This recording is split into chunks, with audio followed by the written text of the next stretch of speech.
Hey, welcome everyone. Today is the fourth session, and I am going to make sure that everyone can see me. So let me do this, and then we'll get started. Perfect. Okay, there we go. All right, so I like to start every session, as you may or may not know, with any questions on anything that talked about last week, last few weeks.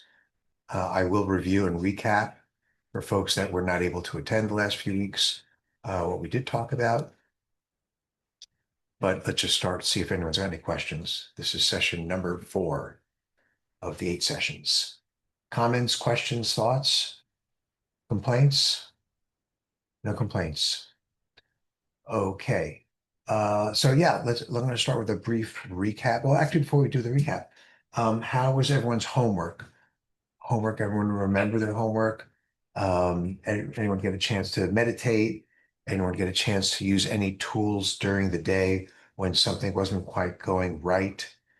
Anyone able to identify a violation of your requirement after feeling anything negative, a negative kind of emotion? How did it go? Anyone want to share? As usual, don't raise all your hands at the same time.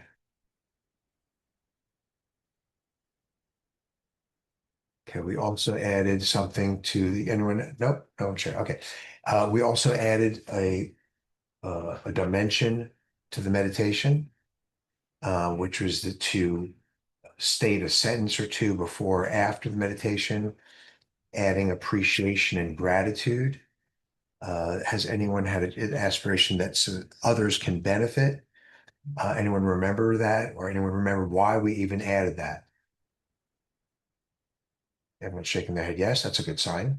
No one's fallen asleep yet. Yeah, anyone want to jump in there? Go ahead, Joanne. Why do No. we why do we do that? Why do we do that? It opens up the mind. Okay, good. That's true. In what way does it open up the mind? Those are actually the perfect words, open and mind. But yeah. Okay. Let me try to verbalize this. Hmm. Well, you're not thinking about yourself. Right. Okay.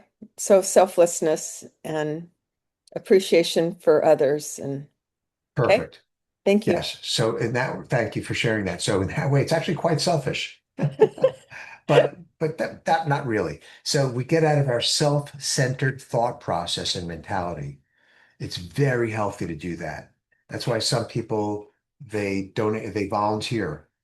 People that volunteer get incredible benefit from it because they're no longer in their own mind, me, I, my opinion, my view, I'm right, they're wrong, me versus they.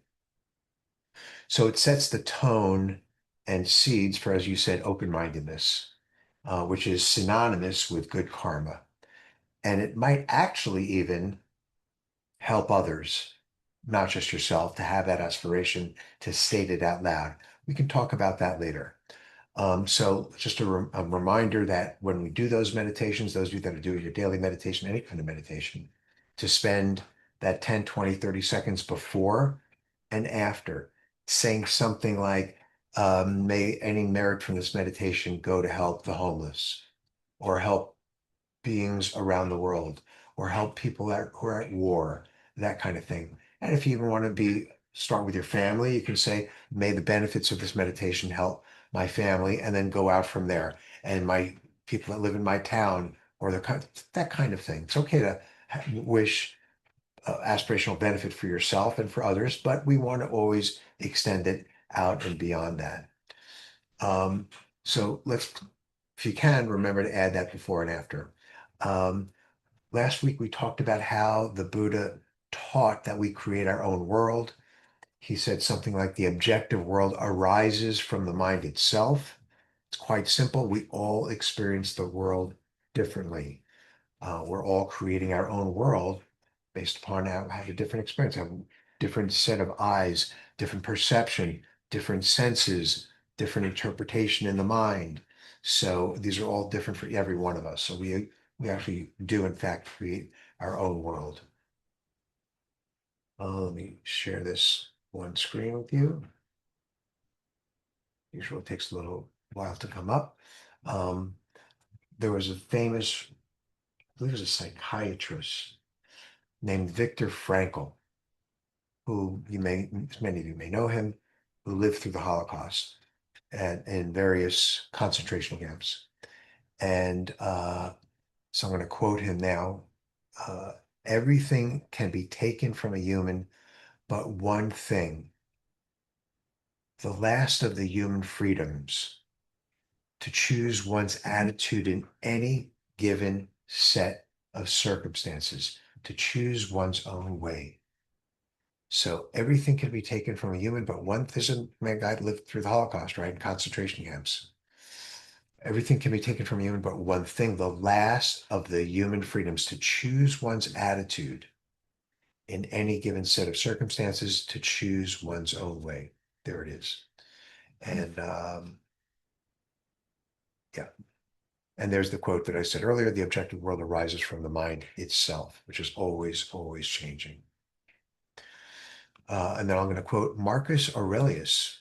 I was surprised to hear that he said this, but Marcus Aurelius was famous as, anyone know, he was a Roman emperor.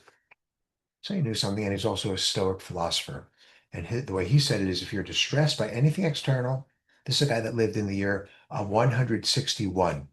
Okay, so it's like 2,000 years ago. If you're distressed by anything external, the pain is not due to the thing itself, but your estimate of it. So that's very interesting that he saw that 2,000 years ago, probably a few hundred years after the Buddha lived. And then I got an email today from a Buddhist writer, David Mishi. Maybe some of you know him. I believe he lives in Australia. Sent out an email this week talking about his teacher. I'll just read from a quote from his email, which is Rinpoche, that's his teacher, often emphasizes how negative mental states affect the body. Anger can harm the heart. Sorrow can harm the lungs. Karma plays out over differing timescales, but it can be cleansed at any moment. Everything that unfolds begins in mind first. Today's thoughts shape tomorrow's reality and the next lifetimes too. So when we allow ourselves to be swept into despair by the day's headlines, sound familiar? We are not just damaging our mood, we are shaping the architecture of our future. Why sacrifice the happiness of lifetimes by engaging with a sensationalized news cycle?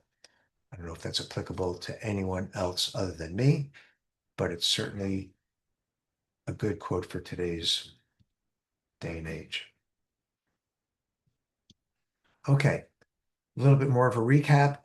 Last week we talked about the self. This teaching was a very radical change and the time of the Buddha.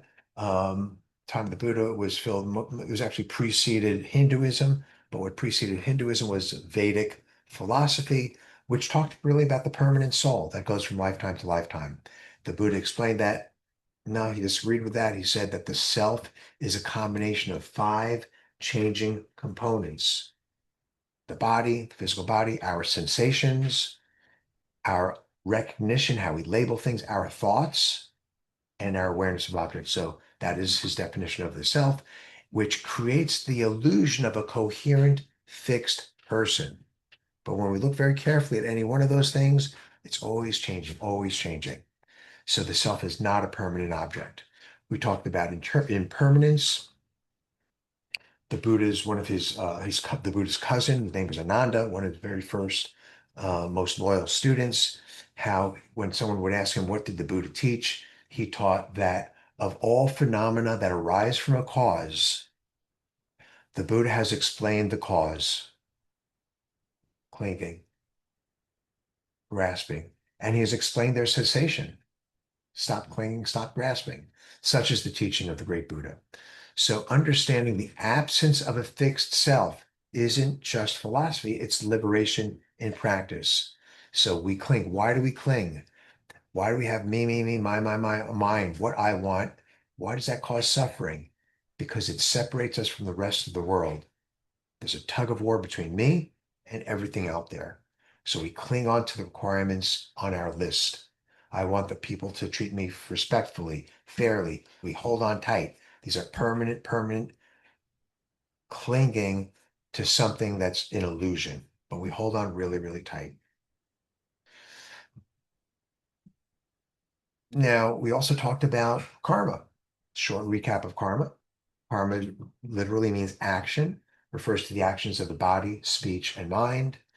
And it's also known as the law of cause and effect. And it's really the results of our karma can be seen in that if I have a habit, I'm likely to do it again. If I have a habit, it's likely to be turned back on me at some point. So if I'm angry with others, I'm more likely to be angry again, more likely to feel angry myself and be in an environment of anger. If I'm generous, I'm more likely to be generous again. Someone's more likely to be generous with me, and I'm more likely to find myself in a generous environment in the future. So the more now, but karma is a little bit deeper than that because we look at our motivation. What is our motivation behind this thought? Our motivation behind this words that I say, motivation behind what we physically do.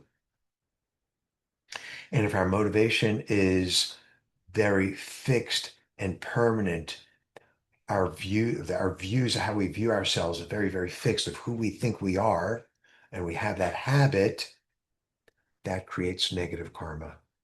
The more open-minded we are about ourselves and others creates positive karma. The more self-centered my intention is, thought, speech, and mind, negative, the more selfless, positive. So as you monitor your thoughts, speech, and action, you can ask yourself, what is my motivation behind this? And if it's self-centered at the expense of others, then you have an opportunity. Change your motivation or change what you're going to say, do, or speak. A famous quote by the Buddha is karma follows you like a faithful shadow. One moment informs the next moment. So it's not just I'm generous, so I'll continue to be generous. Of course, that's part of it, just like I said, but it's a little bit deeper than that. Karma is a habit of the mind. When your mind repeats stories to itself about who you think you are, those views, preferences, and opinions become ingrained. We accept them as fact. That starts to be the problem. Those requirements we have, we treat them as facts. And when they're violated, we get upset. I'm a great doctor. And then someone complains about me, or something doesn't go right in my surgery. Very, very upsetting because it's a fact. I'm a great doctor. I don't deserve to be treated disrespectfully. That's a fact. We treat those as facts. One of my one of my favorite quotes in the book that you're reading, The Buddha and You, is on page 35 and 36. The quote is, negative karma arises from the habituation of stories we tell ourselves, which we hold on to dearly as fact. We hold on to these stories, views, and preferences as the way things are. When we were younger, these stories help us to survive. These views supported our sense of self, but as they become factualized, they may no longer serve us well. So by holding on to our opinions, our views so tightly, as if they're fact and permanent, that's negative karma. My favorite section of the book. Okay, time for a commercial. Those of you that like this book, you can get the book you're reading. This is another book that we wrote, The Beginner's Guide to Karma. So we go into much more detail about karma. End of commercial. So now, and before I go on, a little bit more about karma. Any thoughts, comments, questions? A lot of information I just spewed out and rambled on for 12, 13 minutes. Thoughts, comments, or questions? There's got to be things in your mind, agree, disagree. The only way that I can learn is when someone disagrees with me. So I'm happy to entertain any thoughts or comments you have. Anyone want to jump in there?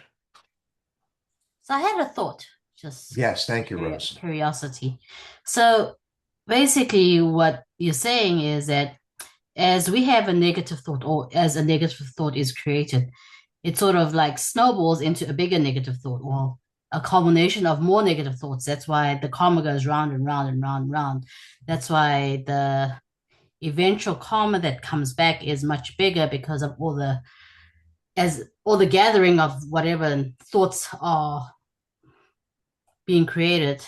And when it eventually hits back, it becomes a lot bigger because it's a whole collection of negativity. Great. Yeah, I like what you said. I agree with it. And I'm going to say it a little bit differently because you mentioned two or three different things going on in there. The first thing is when I'm angry, let's say I yell at you, a moment later, I'm not going to all of a sudden just be happy. I'm still going to have that anger in me. So it doesn't just like one moment impacts, informs the next moment. If I'm angry now, I'm probably going to have some of that anger in the next moment. So from one moment to the next, it continues on. That's why the moment right before death is so important. Because if you believe in the bardo, if you believe in the afterlife, if you believe in rebirth, then you don't want to be angry because that's going to inform the choice you make, the choice your consciousness makes when you are reborn. So we talk about one moment impacts the next moment, impacts the next moment. The second thing that happens is we are creating a habit which is ingrained in, I'll talk about it in a moment, in what's called it's called the store consciousness, but in some form of our memory. We're ingraining it. The more angry I am, the more I speak poorly, rudely, or disrespectfully, or generously, that gets recorded. So we're now creating a habit. We can create good habits or bad habits, so it's totally up to us. So that is a probability that happens there as well, as we're now strengthening whatever habit that we've now done once or twice or more times. The third thing that you mentioned, which I don't talk about in that book, but I talk about in this book, is this concept of amplification. Meaning that, I'm in my car, I'm about to go to the store. It's only 3 blocks away. I'm not going to put my seatbelt on. It's not a big deal. But what happens is, as many of you may know, most accidents take place close to home. That's just a fact, scientific fact. And if you're in a car accident and you don't have a seatbelt, not good. But it was just a tiny little thing. I just didn't put my seatbelt in. It's not a really big thing. There's an example of amplification where some tiny, tiny little thing can blow up seemingly way out of proportion. It's not fair. When you look at something in a very, very short period of time, things can appear to be not fair. When you look at things over a long, long period of time, potentially even many lifetimes, those of you that believe in karma, uh, it's a reflection of karma. Does that, yeah, Joanne, give me 1 second. Rose, does that make sense? It does. So in the reverse, then, so hypothetically speaking, in the reverse, it works for positive karma as well. Absolutely. Then, Absolutely. So when we talk about the storehouse of consciousness, which we'll talk about in a moment, yes, the whole idea is, you have a garden. What kind of seeds do you want to plant? mm. You want to plant the seeds that grow weeds? That's negative karma, metaphorically. You could do that. You want to plant seeds that grow beautiful flowers? You could do that. Those are our choices, our options. We have free will. Yeah. Yeah. Thank you. Thank you. Joanne, you had a question, please? Yes. So say you've been an angry person most of your life, but Mm, then you realize what you've been all your life and you have a change of heart. So how, like talking karma wise, um, say you've been angry half of your life and you've been not angry half of your life.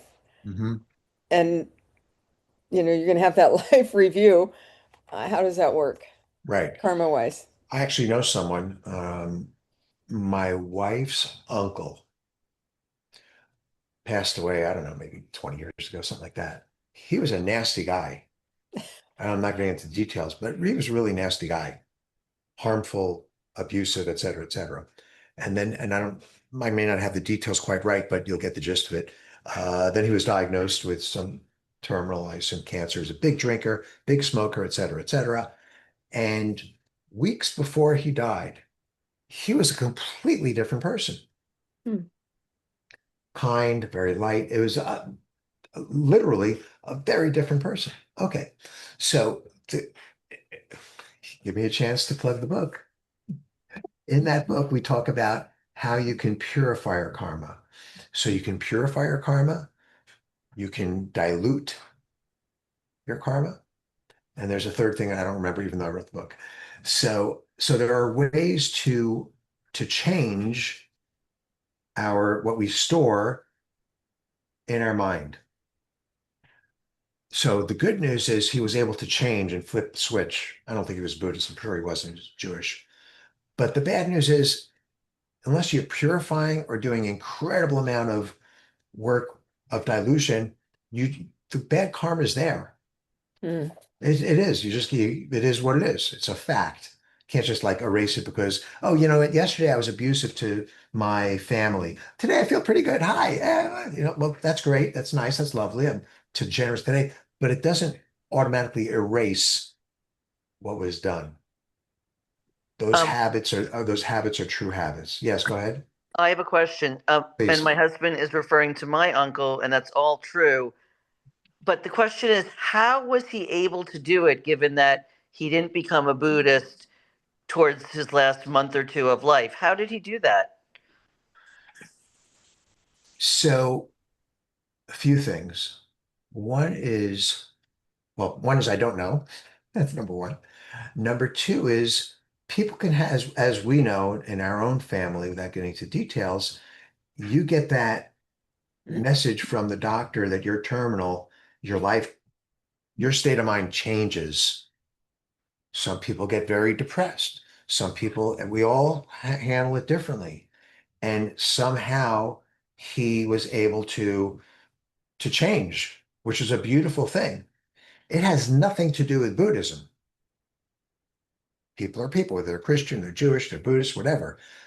My view on a lot of these teachings are that Buddhists have a great way of identifying it, understanding it, mapping it out, describing it, and getting into detail of what happens. But we definitely don't have the monopoly on compassion or states of mind. There's plenty of beautiful, wonderful people with great states of mind in all religions. So my sense is, in his case, that when someone gets that kind of, phone call, email, whatever from the doctor that, hey, so sorry you have this, everything changed for him. And that was a life-changing, I'm not saying he made a decision. I think maybe some great weight was lifted off of him. He was probably in a lot of pain, not physical pain, but anyone who's that nasty, and we all know politicians that are that way, they're walking around in pain. They're not happy people.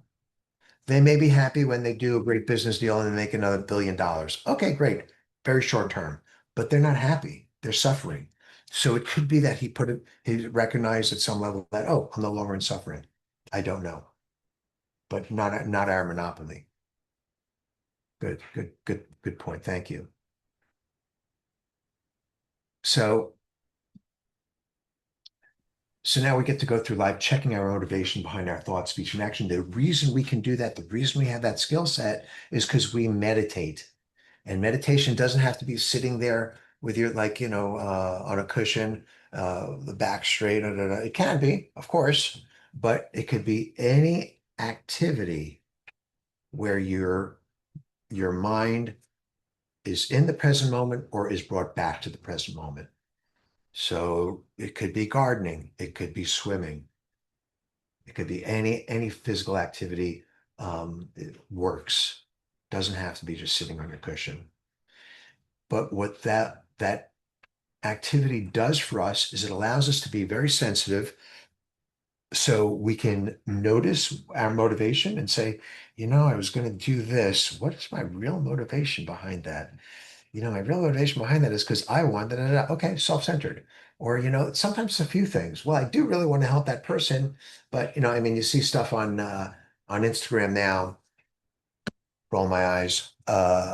Someone is helping some poor homeless person on camera. Like, yeah, got it. Yeah, on camera to create an Instagram post. What's that motivation? Motivation is the person wants to get more viewers. Is there some motivation that he wants to help that person? Of course there is, a little bit, but that's a very, very different situation than people like Lama Lanang Rinpoche, my co-author, Mother Teresa.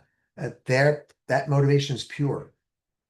They want to help other sentient beings. So we get a chance to become aware of that and then change your motivation or change what you're going to say, do, or speak.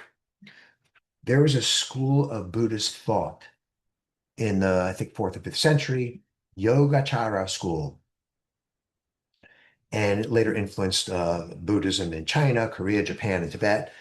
And that school of Buddhism teaches that every action you take through your thoughts, your words, your speech, your mind, physical behavior creates a lasting influence on your mind. So just like the form of memory, from a scientific or brain mind perspective, these memories or impressions are stored in what our tradition calls storehouse consciousness.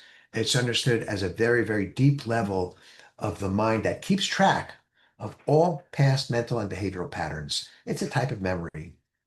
So those seeds that get planted there, that's where karma lives and takes shape. And over time, they shape how we see ourselves, how we interpret situations, et cetera, et cetera. Actions driven by anger strengthen tendencies connected with anger, same with generosity. The good news is these tendencies can be changed. How? Meditation, ethical conduct, awareness, all the things we're talking about. And it takes time. It's a process. It takes evolution. So that's the mechanism behind it. It just doesn't happen magically. It could seem like magic, but what is a what's memory after all? Is that magic? No, we understand that as science. We have memories. Okay, this is a form of memory, type of memory. All right. On that note, we're going to take our 5-minute meditation so I can remind you that we need to do it, how we do it. So, and then we're going to talk about the present moment, and we'll also talk about bodhicitta. Okay, so I'm going to sit up nice and tall, very relaxed, but nice and tall. Close the door behind me. So,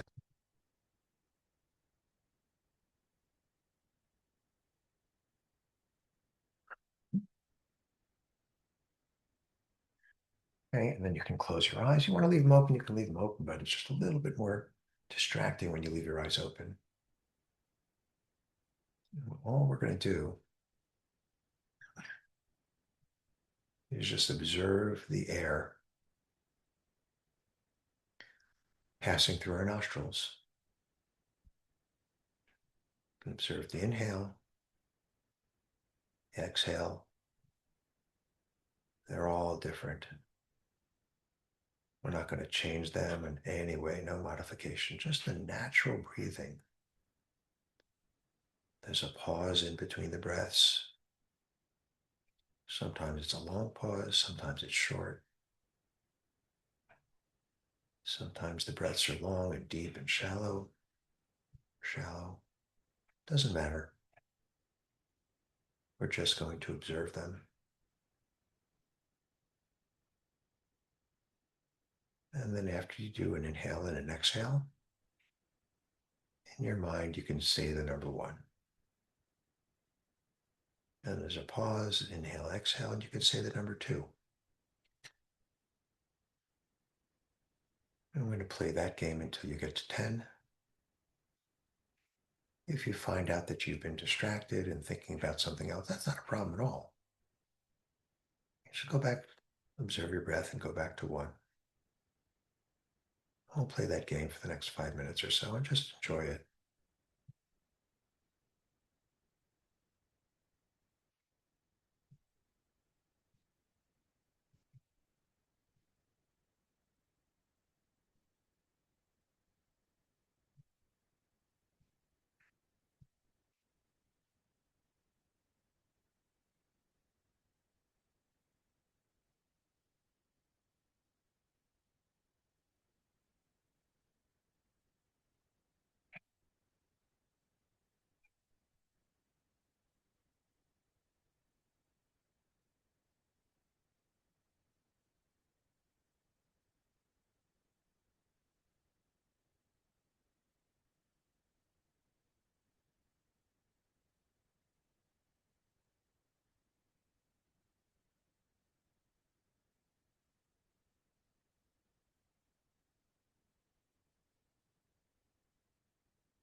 Slowly open your eyes. Come back into the room. May the merit from that meditation benefit other sentient beings. Any comments, questions about meditation? Okay. So, this chapter in the book is about the present moment. Everyone's talking about the present moment. Mindfulness, mindfulness, mindfulness. What's the big deal about the present moment? Why is everyone talking about it? Buddhists, non-Buddhists. Last 2, 3, 4 years, there's apps. Present moment, present moment, present moment. What's the big deal? What's so great about the present moment? It's all we have. Can you define that? Can you Well, elaborate? the past is past, right? It's gone. Yeah. And the future, you don't know what's the future. Nobody's promised tomorrow. Hmm. Um, says Bruno Mars, but uh yeah, this is the present moment is what we have right now. I don't know how Hmm. else to say it. Well, if that's true, then why do we, as a race, as humans, um, spend our time so much in the past or concerned about the future? We're not self-aware. I mean, we're caught up in the rat race of life Hmm. and worrying about things that we shouldn't be worrying about, that we have no control over. Hmm. I'll say it a little differently. So Okay, we have a bad habit. there you go. We've created a habit. Yeah, Sam, any thoughts? Yeah, I think we get into I don't know if you call it circular thinking, but sort of um, stuck in an idea in which it may kind of go around and around and around and preoccupy our thinking. For example, fear of the future. One of the things I liked uh, in your book was you're differentiating between that sort of I wouldn't call it obsession necessarily, but sort of that way about being stuck on fear of the future in contrast to planning for the future, which I guess you could get obsessed with that too. But that's Hmm. a productive thing that you can do in the present moment that will affect what happens in the future. Hmm. Hmm. Hmm. I think people get stuck because they don't like where they are in the present moment.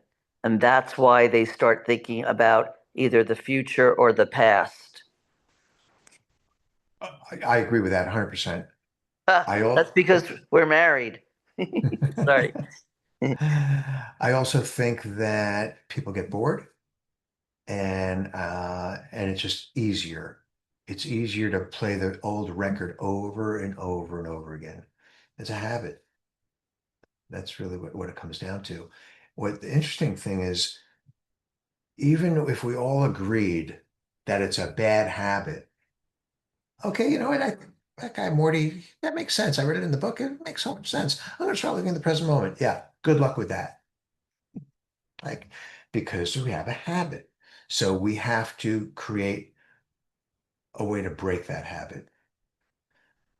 When we start to break the habit, we discover that living in the present moment is liberating. Liberating from what? Liberating from spending time thinking about the past or future. I don't know if you ever have this experience where I am just sick and tired of thinking about that, whatever it is. I'm just sick of that. I'm not going to think about that anymore. And that's probably a good start, but without training, which is kind of what we're doing with meditation and studying and being aware of our mind and our thoughts and all these tools. Without that, it's just going to come back. It's not enough just to say, I'm sick of that. I'm not going to do that anymore. Yeah, the mind is a little bit trickier than that. So, we have two, as Sam alluded to, we have two types of thoughts. One kind is called conceptual, imaginative. I have a trip going to Japan. Let me go plan it out. I have some work I have to do at my job. Let me go apply some conceptual imaginative thinking. That's what the brain's for. Here's the other kind, self-centered. These are the ones that we're looking at now, where we have hundreds of them a day. And some of them are so slight you don't even notice it. The self-centered, defensive, explanatory excuses and stories we repeat about ourselves and our lives. That's what we're talking about. So remember, we create karma in what three ways? Thoughts, speech, and mind. Speech and activity and physical action. We're now talking about the thoughts. That's where it all starts. How do we break that habit? Daily meditation, thought awareness. When you realize, oh, I'm thinking about Susie, what she said to me yesterday, that's your time to change the channel. Go to your breathing, go to your list of requirements. Where did that come from? Why is it so important to me? Oh, yeah, I demand that everyone be fair. I demand that everyone be respectful. Whatever my requirements are. You can go to a mantra if you have a mantra. You can go to a prayer, or you could just look around you and become in the present moment right here with your vision. But we need to practice to break a habit. We need to practice this over and over again. We are going back to the present. That's what we're doing over and over again. It takes years. But when you do that every single day, every single moment, every single time you do that, you get a little bit more liberated. That's the good news. The same way, if you continue to live in that self-centered sense of me, I, well, we know what happens in that direction. So this is our opportunity to break that habit one tiny little drop at a time. Little drop goes in the bucket and you don't even barely even see it. But over time, you look in the bucket and you go, oh my God, look, I got some water in there. Same thing. And we don't measure it. Oh, I did a good job. I did a lousy job, a good meditation, a bit. We don't do any of that. That's a waste of time. That's comparison. Comparison is the thief of joy. I don't know who said that. Probably wasn't Buddhist. Comparison is the thief of joy. Comparing yourself, comparing yourself to others, a waste of time. Just makes you feel bad. But why do we compare? There's the me, I, and everything else. Okay, the next topic that's in the book is bodhicitta. Bodhicitta means great compassion, non-transactional. The best examples I can think of are what a mother feels for their child, usually when they're younger, before there's any kind of history, although certainly mothers and fathers still feel it for their child, every day they're alive.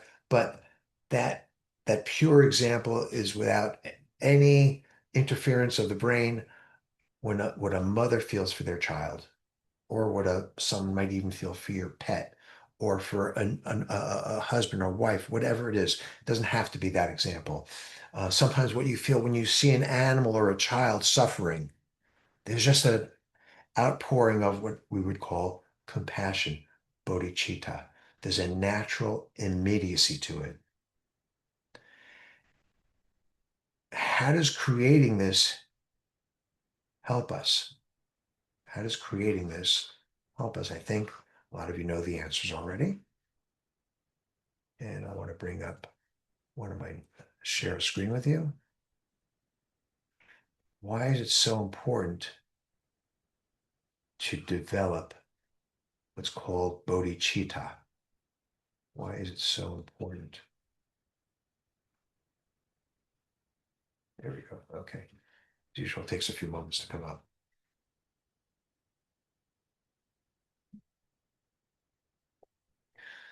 Why is it so important to develop bodhicitta? There's probably a few reasons.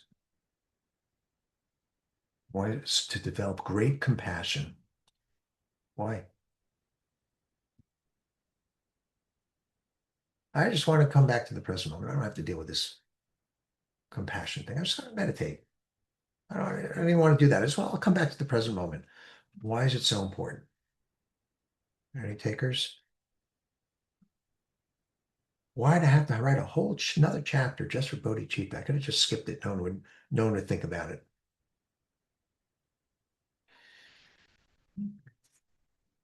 So I'm going to answer my own question. From a Buddhist perspective, at our core, we are great compassion. Now, we don't think that, we don't see that because we're busy with our habits of mind. But when you see Mother Teresa or you see Lama Leonard Rinpoche, my co-author, or other great beings in any religion, the Dalai Lama, that's you can feel, you can sense that, you could see that. It's a great, great, great compassion. That is our essence. And you don't see it or know it or feel it yet, but that's what Buddhism teaches. And sometimes we do see it and feel it. The more you meditate, the more the fence between you and something else just goes away. And then you will naturally start to feel that bodhicitta, that great compassion to help others, to reduce other people's suffering. So, and that, and without that, we live in an illusion. So if Buddhism is about living in reality, then, and not in an illusion, what's the illusion? The illusion is the me versus everyone else. The reality is we're all interconnected, as we talked about, I think, in one of the last sessions. And the reality is that when you're in pain, I feel it. If I'm clear and I am in reality, and vice versa. And that we're all connected, including all sentient beings. When you look at Buddhism in a nutshell, Buddhism teaches, just to summarize it as shortly, as pithy as possible, we have compassion and we have an understanding of impermanence. When you develop your bodhicitta and you develop this understanding of impermanence, that is the epitome of compassion, of Buddhism. So, in that light, this top prayer here is something that's recited by Zen Buddhists. Four great vows. Sentient beings are numberless. I vow to save them. Desires are inexhaustible. I vow to put an end to them. The Dharmas are boundless. I vow to master them. The Buddha way is unattainable. I vow to attain it. So this is a crazy prayer. So is the next one for that matter. But this one's a crazy one, right? Sentient beings. It's not just humans, by the way. Okay. It includes ants and snakes and dolphins and birds. Any being that senses. Sentient beings are numberless. I vow to save them all. It's crazy. Desires are inexhaustible. I vow to put an end to them. I vow to master all the dharmas or teachings. The Buddha way, I vow to attain it. So why does it go to this extreme? Why can't we just say, there's some people out there suffering. I'm going to do my best to help them. Maybe I'll just donate some money. Why does it go so much to the extreme? The prayer at the bottom is recited primarily by Tibetan Buddhists called the Four Immeasurables. May all beings have happiness and the causes of happiness. May all, the word all, everyone, doesn't leave anyone out. May all beings be free from suffering and the causes of suffering. May all beings rejoice in the well-being of others. May all beings live in peace, free from greed and hatred. Also, this is pretty extreme. I think it should say, may all human beings and some pets and some animals, the ones that I like mostly, I'd like those to be happy and I'd like those to be free of suffering. Everyone else, that's okay. That would be more practical, make more sense. What do you guys think? Help me out here. I have a thought. Is it to not allow judgment? Because if you like, if it's numberless and then I vow to save them, well, you're not judging between like an ant or a cockroach, for example. You don't want to save all of them. It makes no difference because you really shouldn't be making a differentiation between what they are. You're just supposed to save them, and you should have the same compassion for that as well. So the bottom is very much the same as well. So you want the bottom is more the happiness part of it. It's like, okay, the joyful part. I want everyone to be happy. I want everyone to be free from suffering and pain. Whereas the top part is like, so basically it's a thing of love where um you love without boundaries, right? Yeah, Well, at beautiful. least that's my thought. Beautifully said. Like I think I may have said last week, Rose, you're going to teach next week. Okay. Okay. No, beautifully said. I'm just going to say it in slightly different words, but I think you're right on. A few thoughts. One is we don't go and pick and choose. What's the picking and choosing? You I like, you should have some happiness. You I don't like, I'm not going to pray for you. We don't do that. That's the me versus everyone else. That's the me versus other. That's not what we're doing here. We're not going to be differentiating like that. The second part of what you said, which I loved, is to use the word love, is it's limitless. We have the ability to have limitless compassion. It's like I didn't run out of compassion. I have compassion for my dog, for my wife, for that person suffering. It's like, oh, let me go fill up again. No, we have the ability to have limitless compassion.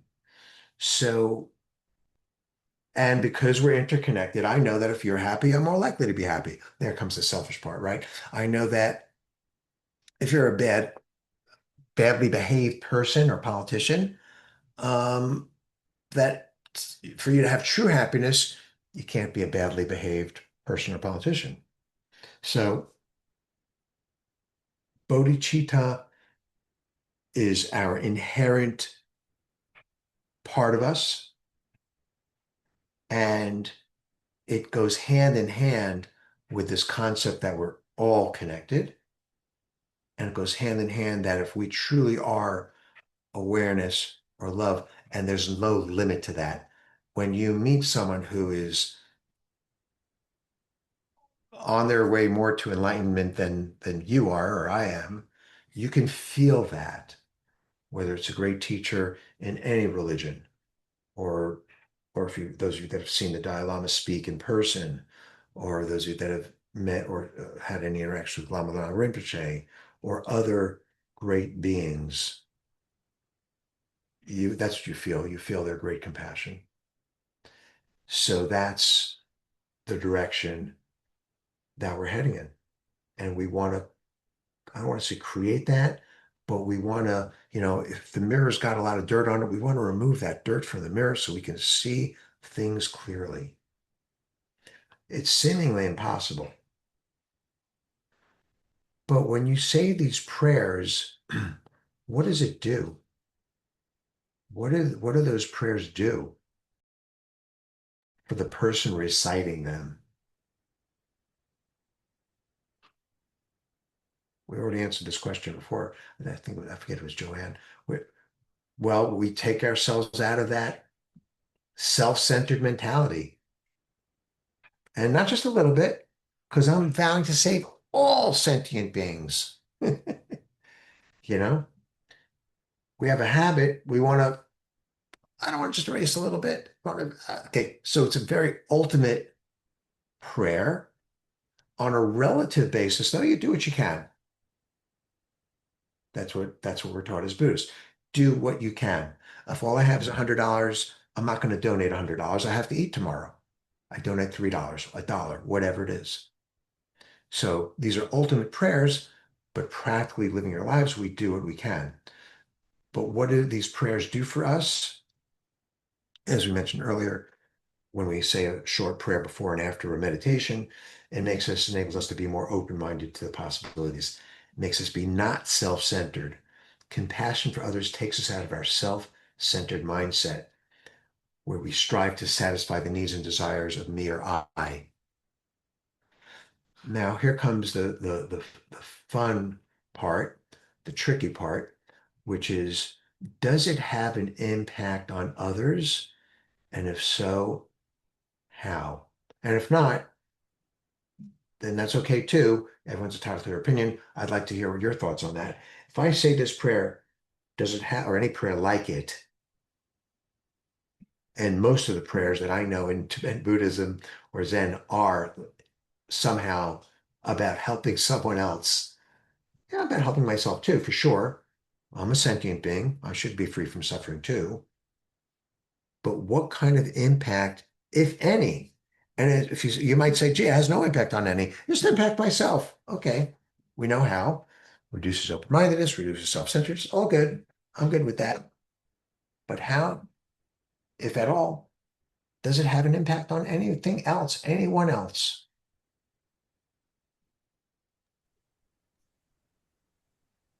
I think, can I, oh, go ahead. No, you go ahead. Um, I think if you're feeling that in your heart, you're going to radiate that from your being and touch people, maybe unconsciously, just with the compassion that you have for others. I don't know. That's my take on it. Mhm. And just to give you guys a clue on that question, I am not going to give a definitive answer. Just want to prepare you. If you're those of you that are waiting for the answer at the end or after you speak, I don't have a definitive answer. I just have things that I'm going to make you allow us to think about it. But thank you for sharing that, Joanne. Rose, you want to Yeah, put my your my thought was as we say these words, it creates a thought in our mind, and as the thought becomes just like it goes round and round, and it becomes an action. So when your thoughts become an action, you're able to be able to do that, but you have to plant the seed. The thought, the seed has to be like the thought in order to create the action. At least that's what I'm thinking. great. So I'm going to give an example of that. I say these prayers, and then I get motivated to go to the soup kitchen down the street and volunteer. That's how. So those prayers help me to go have an impact on others, right? I'll give you another example, and then I'd love to hear what Sam and Lorraine have to say. Actually, before I give another example, I'm going to go to Sam. Sam, why don't you go first, then Lorraine Oh, can jump in there. so I was thinking of the salutation or what before meditation sort of prepares us and like people have talked about opens your heart. And after is sort of the linkage to application of principles after moving out of meditation. That's sort of the way I say it. It reminds, and Morty, I think it's just like what you said. It creates can create a motivation afterwards. Hmm. Okay, good. I like that. Anyone else want to jump in there? Lorraine, did you want to say something, or yeah, go ahead. No, I was just thinking about the quote, when you change the way you look at things, the things you look at change. And I think with prayers, that's an inner journey we take. So in that inner journey, it's changing the way we look at things. Absolutely. Not only does it change the way we look at things, but physically actually makes us healthier too. It's all kinds of studies out there. People that meditate, they have less heart attacks and less this and less migraine, whatever the studies are, scientific studies. Um, and there's also studies that show that when you meditate on compassion, how healing it is to ourselves. So it's all good. It's all good. It's all good. Wasn't Go ahead. compassion the cornerstone of Buddha's? I mean, that's what really was his whole motivation to start what he started. Yeah. So, When he left the palace and he saw all the suffering, he said, "There's got to be a way out." and he, And I think I mentioned somewhere in, go yeah, ahead. no, he didn't think, oh, I gotta go save these people. He was driven by that inner whatever it is that drives us to do this. For sure. And I mentioned one of the books that the Dalai Lama, when he is able to synopsize his religion in very, very few words, he says, my religion is kindness. Mhm. Okay, so that's great. I agree with all that.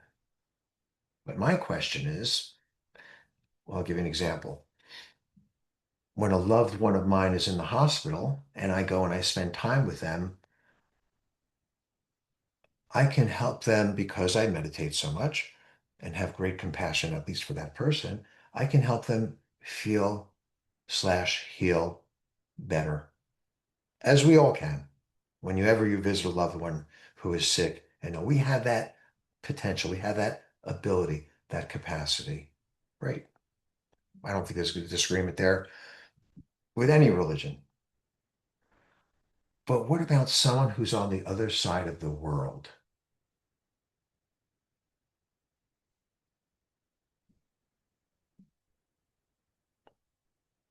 How's that work?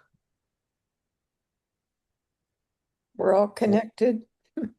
Mhm. We're all connected. We're all connected, and not everything happens right away. So if I meditate, or we all meditate the way I've described, and we all feel, experience, and magnify and work on all these benefits and these wonderful tools, that's going to impact someone else in our lives. I don't know who it's going to be.